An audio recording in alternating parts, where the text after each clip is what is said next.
Hi అండి, welcome to my channel. అందరు ఎలా ఉన్నారు? బాగున్నారా? మేము కూడా చాలా చాలా బాగున్నాం. రంజాన్ నెల స్టార్ట్ అయింది కదండి. ఫస్ట్ టైం హలీం అండి. రంజాన్ అంటే మనకు గుర్తుకొచ్చేది హలీం కదండి. ఈరోజైతే పాప దగ్గరికి వెళ్తున్నాము, అందుకనేసి ఈవినింగ్ అయితే డాడీ హలీం తేనిందండి. అందుకనేసి ఈరోజైతే హలీం తీసుకెళ్ళామండి. హలీం అయితే మా అమ్మాయికి వచ్చేసి చికెన్ హలీం అంటే చాలా ఇష్టం అండి. బాబుకి వచ్చేసి మటన్ హలీం అండి. బాబు అయితే మిస్ అవుతున్నాడండి, వానికి చాలా అంటే చాలా ఇష్టం అండి మటన్ హలీము.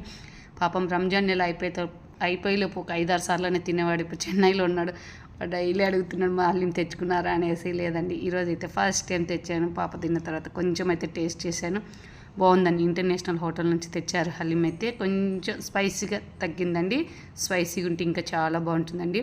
హలీం తిన్న తర్వాత కుర్బాన్ మీట తినాలి కదా, కంపల్సరీ అండి. మా వారైతే 2 తీసుకొచ్చారు, పాప అయితే 2 టేస్ట్ చేసింది, చాలా బాగుంది. హలీంలో చికెన్ అంటే ఇష్టమా, మీకు మటన్ అంటే ఇష్టమా? కామెంట్ చేయండి. వీడియో నచ్చితే లైక్ చేయండి. Thanks for watching.